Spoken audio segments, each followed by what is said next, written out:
inevitavelmente esse programa dedicaria, mesmo como todos estão fazendo, e não é para menos, homenagens e mais homenagens ao Rei Pelé. Já falamos da carreira dele, de vários acontecimentos, mostramos gols e tudo mais, mas é preciso lembrar que o Pelé esteve em Matão nos anos 70, aqui recebido pelo Teodoro Marichem, que então não atuava ainda no setor de comunicações, né?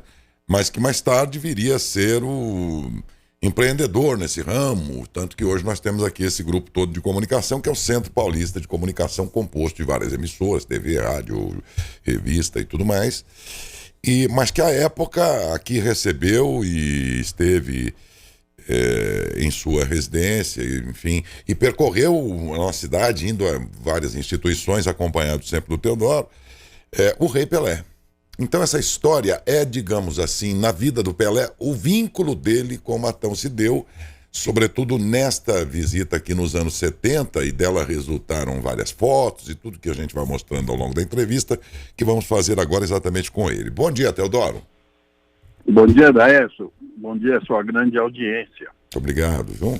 Essa história do Pelé vira Matão começou quando o seu Fischer, ele exportava laranjas e estava já o projeto da Citrosuco, mas ele tinha, paralelamente a isso, uma empresa de navegação, que chamava Empresa de Navegação Aliança. E ele tinha 9 navios, e ia lançar o 10º navio ao mar. E o seu Fischer, todo navio tem uma madrinha, né? Que joga um casco de champanhe, um navio uma garrafa de champanhe no casco, aí o navio vai jogar no mar, né? Na inauguração.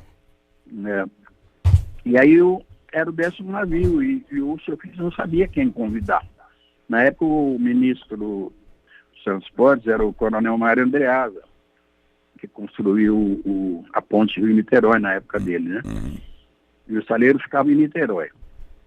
E o seu Fischer, então, convidou, ligou para o Mário Andreasa e falou: você tem alguma ideia? Eu tenho que arrumar uma madrinha para o navio, né? O 10º navio da companhia. Aí o Mário Andreasa falou: eu vou te dar uma sugestão. Em vez de madrinha, você vai convidar uma pessoa, um homem. Você vai convidar o Pelé, que é o camisa 10. É uma sugestão que eu te dou. Você convida o Pelé, ele era o camisa 10 da seleção, ele estava em pleno, no auge da carreira dele, né? E era o rei do futebol no mundo todo. Aí houveram os contatos e o Pelé aceitou. E no dia certo, na hora certa, o Pelé, ele pegou uma ponte aérea de São Paulo para o Rio. Eu lembro que ele teve um atraso no voo de 1 hora, e o coronel Andreasa, que era o ministro, falou: nossa, mas 1 hora? E aí o seu filho estava preocupado. Falei: ele vai atrasar. Mas aí o Mário Andreasa falou: não, pelo Pelé nós esperamos. Aí ficou todo mundo esperando o Pelé. Aí o Pelé desceu lá no aeroporto, Santos Dumont, e de lá pegamos um barquinho para atravessar a Bahia até Niterói, onde ficava o estaleiro, né? E lá foi batizado o navio Maringá, que era o camisa 10 da empresa de navegação Aliança. E nesse contato do Pelé com seu Fischer, e todas as pessoas que estavam juntas, se formou uma amizade, porque o Pelé, sabiamente, aprendeu algumas palavras em alemão, e no dia lá ele falou, na hora que ele fez o discurso dele, falou algumas coisas em alemão, e o seu Fischer ficou muito cativado, ficou muito, como eu diria, emocionado, e também surpreso de ver o esforço dele de falar um pouco de alemão. E o Pelé, então, falou para o seu Fischer que ele tinha uma empresa. No bate-papo ele falou que das empresas que ele tinha na época em Santos, e uma delas era uma empresa de assessoria aduaneira. A Fischer na época exportava 1 milhão, 1,5 milhão de laranjas, de caixas de laranja para, na época, Inglaterra, Holanda, Alemanha e França. E essas caixas de laranja eram despachadas por despachantes no porto. E o Pelé tinha essa empresa e falou: seu Fischer, se quiser fazer um pouco comigo, né? O seu Fischer me chamou e falou: olha, combina com o Pelé direitinho, vai lá em Santos, acerta com ele pelo menos umas 500 mil caixas para ele fazer o despacho, através da empresa dele, né? E assim foi feito. Alguns meses depois eu desci para Santos com o seu Emiliano, que era meu companheiro aqui na ficha. E então fomos lá, estivemos no escritório dele, fizemos o contrato e fechamos um negócio de 500 mil caixas que seriam despachadas através da PLE Assessoria Aduaneira. Nesse momento eu falei, PLE, eu só tenho uma coisa, você vai ter que ir a Matão conhecer o Packing House lá, né? E ele falou, não, eu vou, eu garanto que eu vou. Não, passou 1 ano, 2 anos, o Pelé acabou a carreira dele no futebol brasileiro, estava encerrando, ele estava indo para o Cosmos. Exatamente alguns meses antes dele ir para o Cosmos, dos Estados Unidos, onde ele tornou o futebol conhecido, né? Porque na época o futebol não era tão conhecido nos Estados Unidos, né? E no dia certo, combinado, o Pelé veio, chegou, eu lembro como se fosse hoje, ele em vez de vir para Matão, ele pegou o caminho de Ribeirão, né? Pegou em Anguera e foi parar em Ribeirão. E de Ribeirão ele veio por essa estradinha, não por Jabuticabal, ele veio por Guariba, ali por dentro, como a gente fala aqui, né? Que era uma estrada de terra. Era terra? Era terra na época, e era no meio de canaviais. E ele tinha um carro, ele tinha uma Mercedes que ele tinha sido presenteado por um empresário alemão, chamava Rudolf Endek. No final do ano tinha dado para ele um carro Mercedes. Depois aqui no Brasil, foi na garagem dele lá o carro, presente. Ele era muito querido na Alemanha, né? E ele veio com esse Mercedes por essa estradinha de terra, que era uma estradinha onde você podia tropar com caminhão, com carroça. Com carroça. E ele chegou aqui em Matão, e eu morava na rua 15 de novembro, ali em frente às escolas, em frente ao campo da Matomense ali, né? E ele chegou, o carro dele era uma Mercedes verde metálica, mas era um pó só, era totalmente sujo de pó. Eu fiquei até com dó daquele carro, né? E, bom, ali nós conversamos, batemos um papo e até no fim isso era quase no fim do dia, nós fomos para a fazenda pro lenheiro, pro citrícola. E acabou o Pelé, ele iria inclusive ficar em casa. Mas eu tinha alguém que estava em casa nessa época e não tinha como acomodá-lo. Então nós fomos para o lenheiro, ele dormiu lá na sede da fazenda. E então combinamos o programa do outro dia, né? Eu iria buscá-lo na fazenda, nós iríamos visitar a prefeitura, a Maquesan, a Baldan, as empresas de Matão, e algumas pessoas ilustres que sabiam que ele viria, né? E ele foi, assim, super solícito, super, sabe, gente boa mesmo, humilde, né? E era um homem, assim, eu que vi lá na sede, sem camisa, né? Ele estava só de bermuda, e antes de se trocar, e ele era um corpo, assim, as pessoas falam que ele tinha uma impulsão, e devia ter mesmo, porque ele tinha um corpo de um atleta perfeito, muscularmente perfeito, né? Gente técnica do setor qualifica isso. Ele tinha uma complexão física perfeita para o futebol, segundo eles dizem mesmo. Não, ele era perfeito. E à noite, na noite anterior, quer dizer, na noite que ele chegou, nós ficamos batendo papo até tarde. Ele me contou tantas coisas do futebol, sobre diálogo com juízes, sobre casamento de pessoas de outra cor, né? Porque ele sempre casava com pessoas que não eram da etnologia dele. Então, nós conversamos sobre vários assuntos e mostrou que ele era uma pessoa muito lúcida, né? Aí eu queria, Theo, falar um pouquinho sobre esses momentos que você ficou com ele, aí, essas horas aí que você passou em sua casa com eles, até porque tem algumas imagens aqui que eu queria aproveitar e mostrar. Algumas fotos dessa passagem pela casa do Teodoro. Aí está no colo dele, menino ainda lá, esse é o Gustavo, né? É o Gustavo Marichem, que é filho do Teodoro. Olha aí, esse foi o momento da passagem lá pela casa. Tá aí nessa foto. Pode deixar girando as fotos, que aí eu vou falando de cada uma delas. Nessas fotos, ele está com uma hora... Aí tá você com o Júlio. Só um minutinho, Theo, só para eu marcar as fotos aqui no ar. Aí tá com o Júlio... o Gustavo no colo do Pelé, isso? E o Júlio no colo do Teodoro. Tinha cabelo ainda, então, naquele tempo, o cabelo não era grisalho ainda, e você? Cabelo de fazer inveja. Pois e o Pelé, a Marta ali também, olha, a Marta também acompanhando nessa foto aí, né? O Pelé, está ele, né? Mas vai ter mais fotos aí, aí nessa aí com o Gustavo, né? E depois tem algumas outras fotos aí, que inclusive foi dessa vinda que você proporcionou. Aí essa aí, ó, já é o Chiquinho Maturro e mais um grupo de pessoas, acho que quando visitou a Marquesan, porque o Theo levou, né, Theo, o Pelé até a Marquesan, as indústrias que você estava dizendo aí. E essa foto é a passagem dele pela Marquesan, ali tá o Chico Maturro, o Francisco Maturro. O Chiquinho, 74. Então, foi o ano mesmo que ele esteve aqui. Que por um momento teve dúvida que 74, 75, não sei o quê, mas aí tem uma outra foto que mostra o Zinho Calabrês. Aí, acho que é essa aí, isso. Entre outros, que provavelmente, depois o Theo pode falar melhor, mas vamos só marcar aí que também ele acompanha. Na fazenda citrícola do Lenheiro que você falava agora há pouco, Theo. Agora voltamos com o Theo aqui, porque deu para pelo menos identificar nas fotos aqui, que você não está vendo aí, Theo, mas então eu só fiz essa explicação. Essas fotos são na minha casa, as que estão com a Marta, o Júlio, Gustavo e eu. A Marina ainda estava sendo gerada pela Marta. A Marina não tinha nascido. Não, a Marina estava na barriga. A Marta estava grávida da Marina, que vai ser a filha mais nova, a caçula.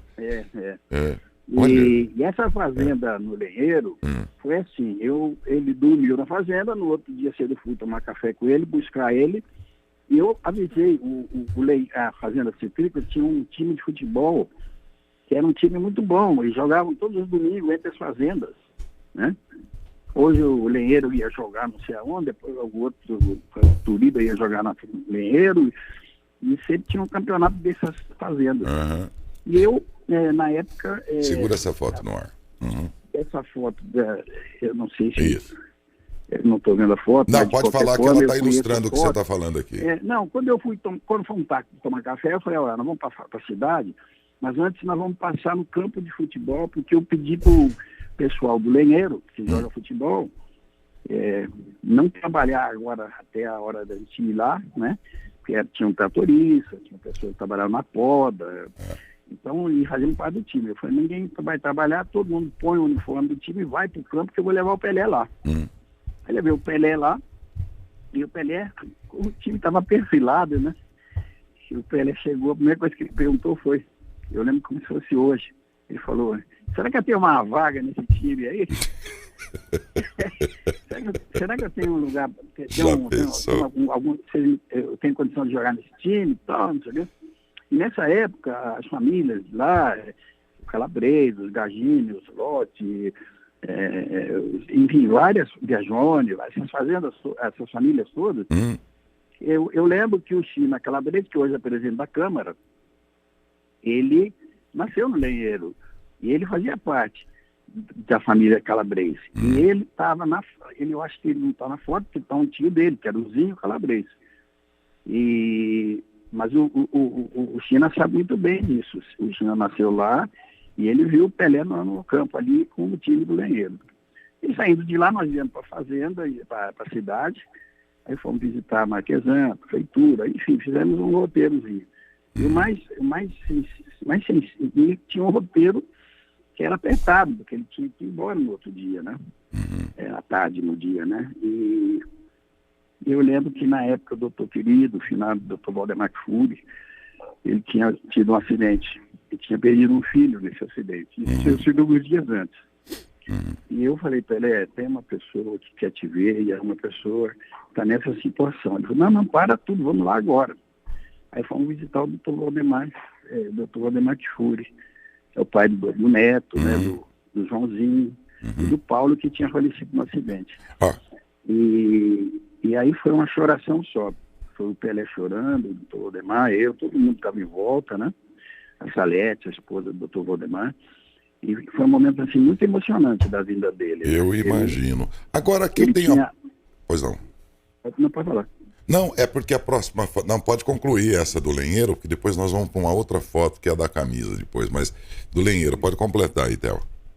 Aí, não, ele tinha agendas e tinha algumas agendas que a gente tinha interesse comercial dele, fazer despachos e tal da empresa dele, porque a Marquesão exportava pelo sul, enfim. Mas, na realidade, quando eu falei que nós tínhamos que fazer uma visita para o doutor Valdemar, ele largou tudo, falou, para tudo, vamos visitar o doutor Valdemar. E em relação à camisa, essa camisa tem uma foto aí que tem o Júlio com uma camisa amarela, não tem? Agora então tem que voltar na próxima. No momento eu estou no ar aqui com a própria camisa que você guarda até hoje. Ele, quando foi na minha casa, ele chegou, ele me deu uma camisa, ele falou, olha, Teodoro, o que eu posso dar para você em retribuição ao nosso negócio e tal, é te dar uma camisa autografada. E era uma camisa da seleção brasileira, modelo da que ele tinha jogado a Copa de 70, se eu não me engano, né? Acho que era 70. E essa camisa eu tenho ela até hoje, ela está em meu poder, não sei se o Marcão tirou uma foto e te mandou aí também. Daqui, ela está no ar nesse momento, enquanto você está falando, a camisa está aqui ilustrando com o autógrafo, tudo. E essa camisa então, ele me deu e eu fiquei muito contente, porque foi, nossa, o rei do futebol e tal, né? Hoje, depois de tantos anos, né?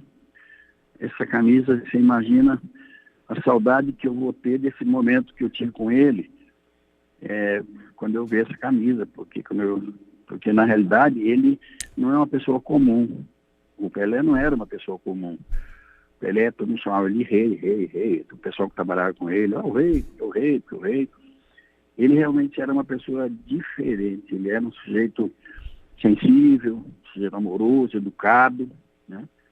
Sujeito super bem preparado para a atividade dele, que era o futebol.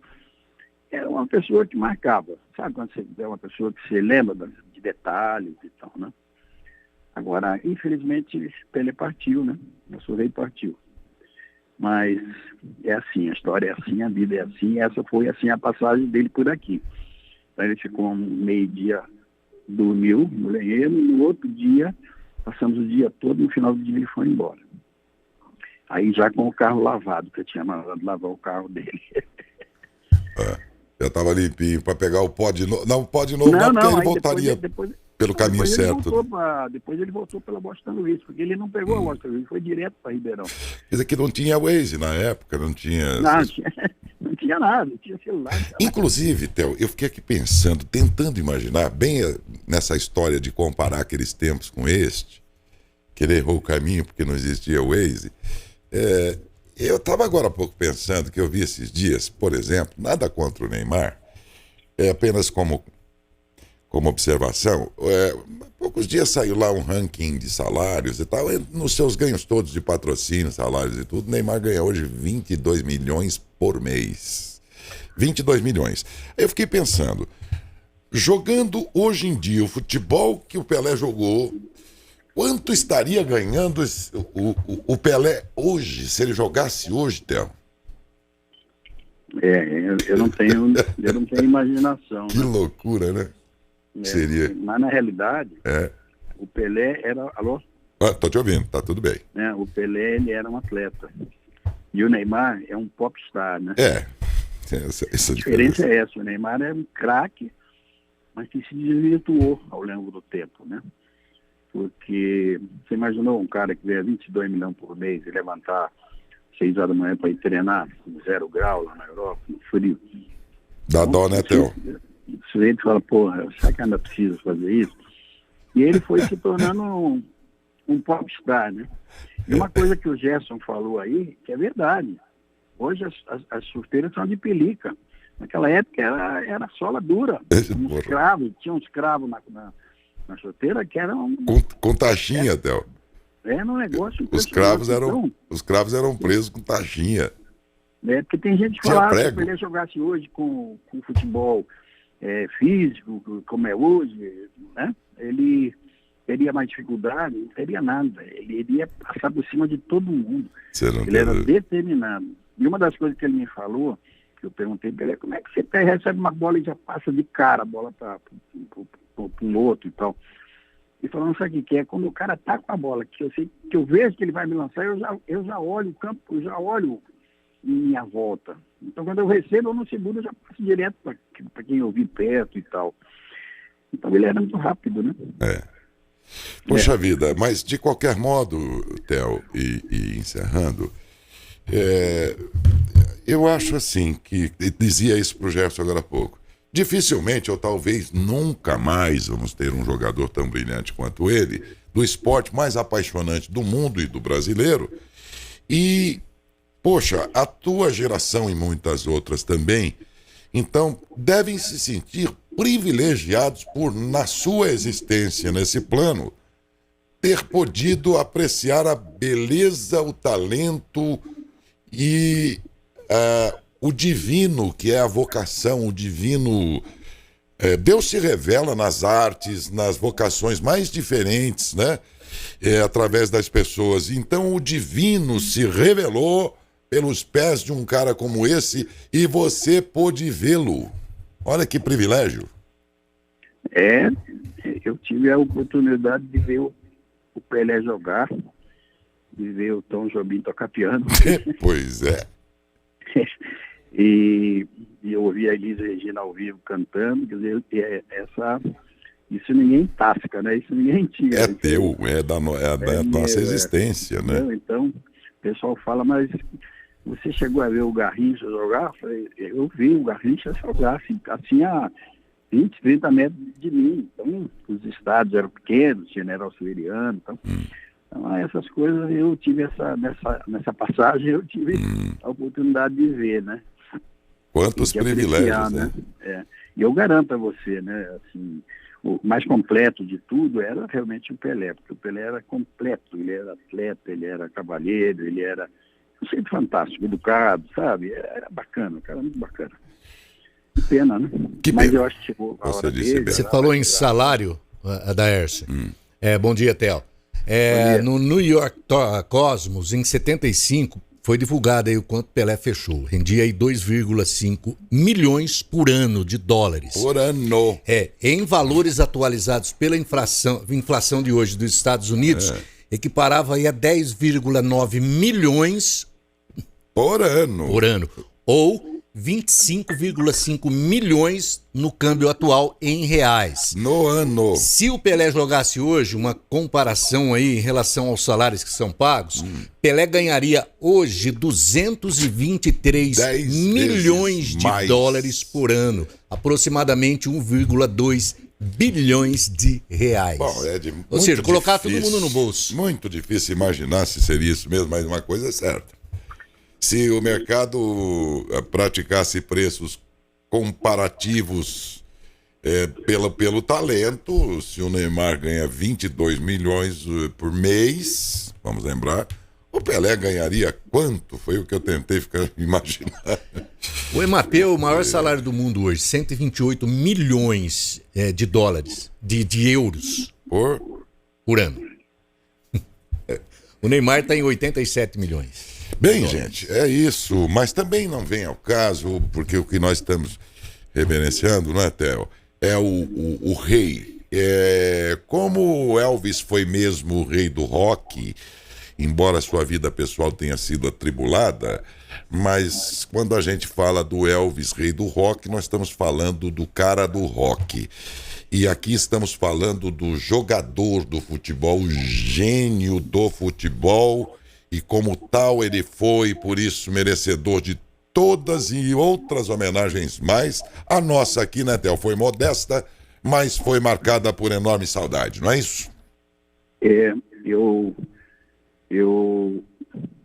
realmente me sinto privilegiado por ter sido anfitrião dele aqui em Matão. E como eu gosto muito de Matão e vivo aqui, meus filhos nasceram todos aqui, eu realmente acho que uma dos feitos meus, assim, que mais me sensibilizaram foi de ter hospedado ele, de ter convivido com ele e ter conhecido uma pessoa muito famosa e muito simples ao mesmo tempo, né? Que pena.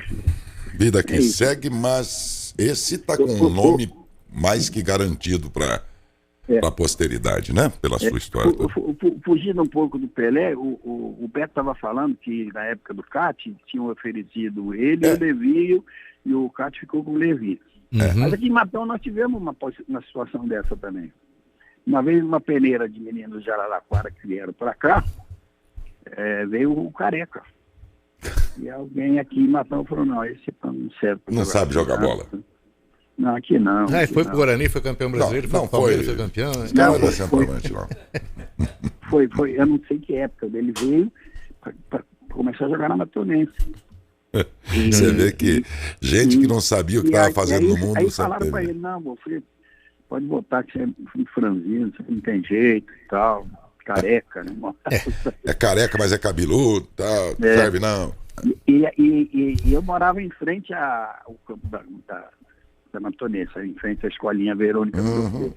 E ali ficavam os jogadores todos da Matonense, que quando subiu, tinha um time muito bom, né? E o nome, onde que nasceu o nome Grafite, o rapaz que hoje é comentarista da Globo?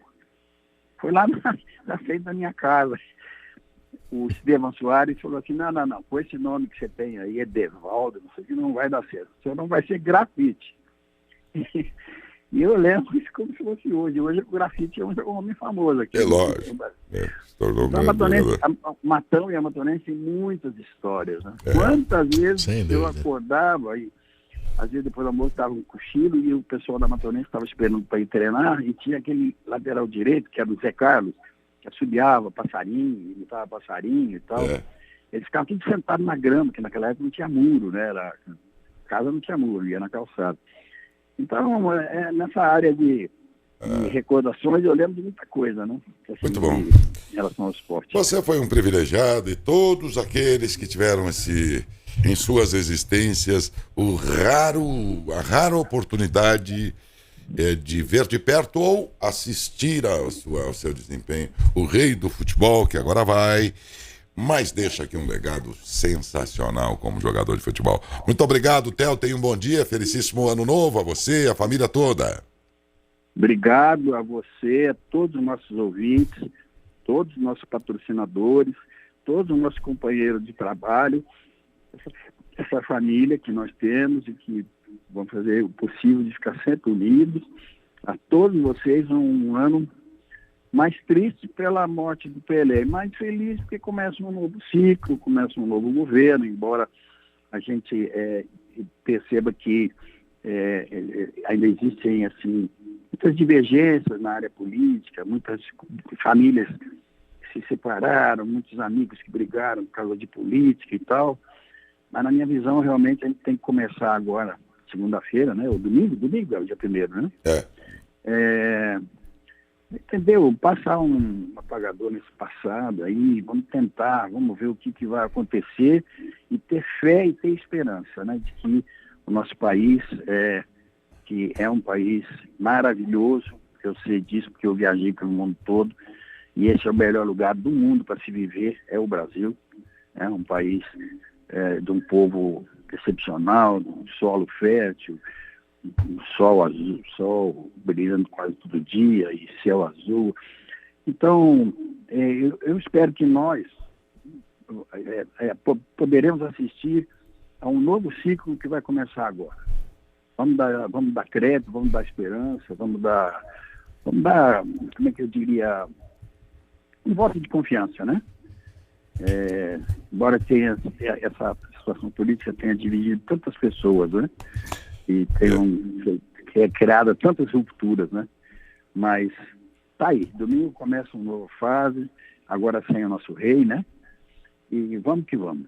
É isso, Theo. Um grande abraço mais uma vez e bom dia. Obrigado, bom dia a todos.